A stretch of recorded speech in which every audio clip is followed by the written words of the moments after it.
اف مشاركة جرينجا لعراقي ولهريم كردستان جيكو حكومة عراقي رجدة دبجتن ايدي دبي اف صالة داويا مها حب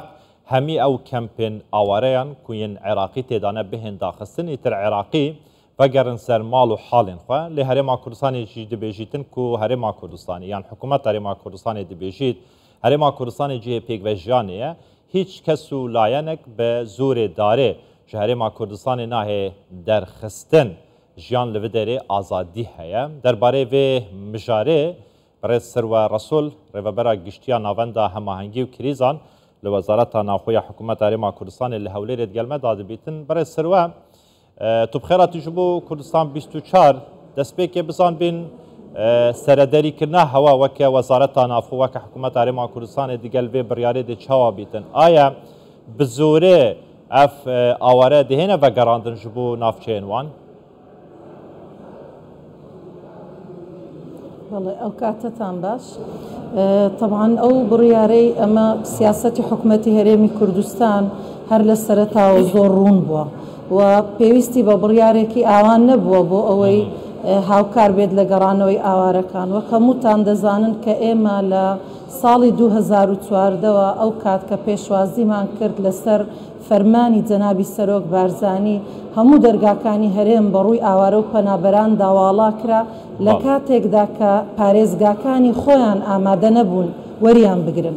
لەو کاتەوە کە ملیۆنێک ئاوارە تاوەکو ئەو ڕۆگەڕاوەتەوە بەڕاستی ئەوە بە هاوکاری و پشتیوانی حکومەتی هەرێمی کوردستان بووە بۆ گەڕانەوەی ئارەزوومەندانە و تاوەکو ئەو ڕۆژ ئێمە لە چەند ساڵی ڕابردوو زۆر بەچڕی وەک وەزارەتی ناوخۆ کارمان لەسەر گەڕانەوەی ئارەزوومەندانەی ئاوارەکان کردووە لەسەر چارەسەرکردنی کێشەکانیان لە ناوچەکانیان بەڵام بەداخەوە بڕیارێکی لەو جۆرە لە کاتێکدا کە ئێمە لەگەڵ نەتەوە یەکگرتووەکان لە داڕشتنی پلانێک بووین و حکومەتی عێراق تێیدا بەشدار بوو و پلانەکە لە سەروبەری کۆتایی پێهێنان بوو لەوەی کە چۆن چارەسەر بۆ ئەو ئاوارانە بدۆزرێتەوە کە بگەڕێنەوە ناوچەکانیان و گۆڕینی دیموگرافی ڕوونەدا بەداخەوە حکومەتی عێراق بڕیارێکی کت و پڕ و بێ وەرگرتنی ڕای هەرێمی کوردستان و تەنانەت ڕای ئاوارەکان خودی خۆیان ئەو بڕیارە بەڕاستی مەرامی کەی لە دواوەیە ئەگەر ئێمە بینە ئەرزی واقع تاوەکو ئێستا ئایا چه هەنگاوێکی فعلی لەلایەن وەزارەتی کۆچ و کۆچبەران گیراوەتە بەر بۆ جێبەجێکردنی ئەو بڕیارە ئایا تاوەکو ئێستا چەند قوتابخانە و نەخۆشخانە و خزمەتگوزاری و بارودۆخی ئەو ناوچانەی ئەمنی ئەو ناوچانەی چارەسەر کردووە بێگومان هەدەف و مەرامی ئەو بڕیارە زۆر گەورەیە لە گۆڕینی دیموگرافی و لە نەگەڕانەوەی ئاوارەکان لەبەرەوەی تاوەکو ئێستا نەیانتوانیوە زۆر باشە سروەخان حکوومەتی عێراق یان بڵێن وەزارەتی کۆچ و کۆچبەرانی عێراق دەڵێتن هەر پەنابەرێک یان بڵێن ئاوارەیەک کە دەگەڕێتەوە هەم پارەیان پێدەدرێتن هەمیش دەرفەتی کاریان پێدەدرێتن کەواتە بەهانەی ئەم ئاوارانە چییە بۆچی ناگەڕێنەوە بەڵێ بێگومان ئەو ئاوارانەی کە لە هەرێمی کوردستان ماون ئێستا کێشەکانیان پێویستی بە چارەسەرکردن و ئامادەکاریە بۆ وەڵامدانەوە ئەو بۆ گەڕانەوەیان ببوورە ئەو کێشانەی کە وەزارەتی کۆچ و کۆچبەران نەیتوانیوە لە 2014ەوە چارەسەریان بکات یاخود هەدەفی نەبووە کە چارەسەری بکات لەوانەیە مەبەستدار بووە بۆیە چۆن دەتوانێت لە ماوەی چەند مانگێک چارەسەری بکات تەنانەت لە ڕۆژی دەرچوونی ئەو بڕیارە تاوەکو ئەوڕۆ وەزارەتی کۆچ و کۆچبەران تەنانەت سەدایەکی ئەو ئاوارانەی بۆ نەگەڕێنراوەتەوە و مەبەستیشی نییە کە بگەڕێنەوە ئێمە دەبینین بۆ نمونە کێشەی ئەمنی هەیە لە ناوچەکانیان ئایا 4 ملیۆن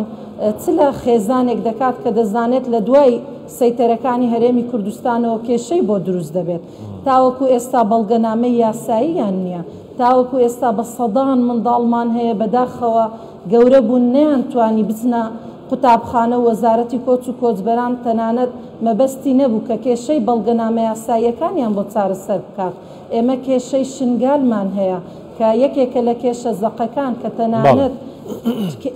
شێوازێکی زۆر مەبەستدارە و ئامانج لەوە نەگەڕانەوەی ئەو ئاوارانەیە کە ئەوەش قبول نیە لەبەرەوەی ئێمە لەگەڵ نەتەوەیە گرتوەکان چەندین جار ڕاپرسیمان ئەنجام داوە هەموو ئاوارەکان دەیانەوێت بگەڕێنەوە زێد و باپیرانیان بەڵام بەبەستێک کێشەکانیان چارەسەر بکرێت و ئامانج هەبێت لە گەڕانەوەیان. زۆر باشە. سروەخان پێشتر خۆشتان ئاماژەتان بەوەتان کردووە بەرپرسانی حکوومەتیش ئاماژیان باوە کردووە کە لە ئێسایە هەم ڕێکخراوەکانی کۆمەڵگەی نێودەوڵەتی هەمیش ڕێکخراوەکانی جیهانی حکوومەتەکان بە شێوەیەکی گشتی بە تایبەت عێراقیش هاوکاریەکانیان بۆ ئاوارەکان زۆر کەمیان کردووە یان نیان هێشتووە. ئەم زۆری ئاوارانە لە هەرێمی کوردستان کە ژمارەیان بە پێی ئامارەکان 120,000 ئاوارەیە خەرجیان زۆرە لەسەر حکوومەتی هەرێمی کوردستان بارپرسیان. بەڵێ بێگومان ژمارەی ئاوارەکان لە هەرێمی کوردستان نزیکی 700,000 ئاوارەیە بەداخەوە وەزارەتی کۆچ و کۆچبەران کە ئەرکی سەرەکی خزمەتکردنی ئەو ئاوارانەیە تاوەکو ئەوڕۆ زۆر کەم تەرخەم بووە و بەرپرسیارەتی خۆی لە بەرامبەر ئەو ئاوارانە بەجێ نەهێناوە بەداخەوە زۆری بارگرانیەکە کەوتۆتە سەر شانی حکوومەتی هەرێمی کوردستان لەگەڵ ئەوەی کە ئێمە لە 2014ەوە قەیرانی داراییمان هەیە و چەندین قەیرانی ترکە کاریگەری خستە سەر هەرێمی کوردستان بەڵام حکوومەتی هەرێمی کوردستان هەمیشە بابەتی مرۆیی لە پێشینەی کارەکان بۆ بە تایبەتیش کابینەی نوێی حکوومەتی هەرێمی کوردستان گرنگیەکی تایبەتی بە دۆخی مرۆیی داوە لە هەرێمی کوردستان و ئێمە ڕۆژانە پێشوازی دەکەین لە شاندەبیانیەکان لە باڵیۆزخانەکان لە قونسوڵی وڵاتان بەداخەوە هەمویان نیگەرانی خۆیان دەردەبڕن و هەمویان دەزانن کە وەزارەتی کۆچ و کۆچبەران پێویستە جددیتر لەسەر ئەو دۆسیەیە کار بکات و پێویستە بابەتی سیاسی و کاریگەری تائیفەگەری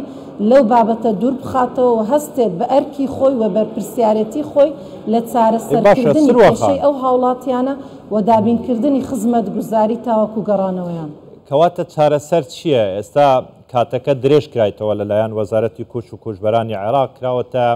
30 مانگی هەفتی ئەم ساڵ کە کوتاوادەیە. دوای ئەمە چی ڕوودەداتن؟ یعنی عێراق دەسەڵاتی ئەوەی هەیە کەمپەکان بە یەکجاری دابخاتن؟ چارەسەر چییە؟ ئاوارەکان چاوەڕی چی بکەن؟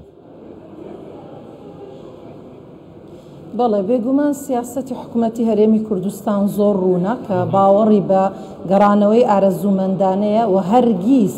ئەو جۆرە ئەزمونەی کە حکوومەتی عێراق لە داخستنی بە زۆرە ملەی کەمپەکانی سنوورەکانی ناوچەی حکوومەتی ئیتیحادی و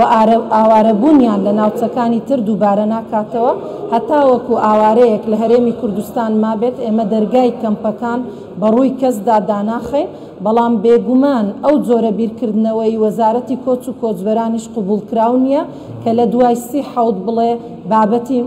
ئاوارەبوون کۆتایی پێدێ وەزارەتی کۆچ و کۆچبەران بەرپرسیارە و دەبێت کێشەی ئەو هاوڵاتیانە چارەسەر بکات و لە کۆتاییدا بتوانن بگەڕێنەوە ناوچەکانیان بۆ ئەوەی گۆڕینی دیموگرافی لەو ناوچانە ڕوونەدات و ئەو پلانانەی کە لە ڕووی سیاسیەوە ئەوان بیری لێ دەکەنەوە ئەکید نابێت ڕێگەی پێ بدرێەوە نابێت قبول بکرێت. زۆر باشە. ئەگەر کۆتا پرسیار ئەوە بێسترەوەخان وتت لەگەڵ باڵیۆز و نوێنەری وڵاتان کە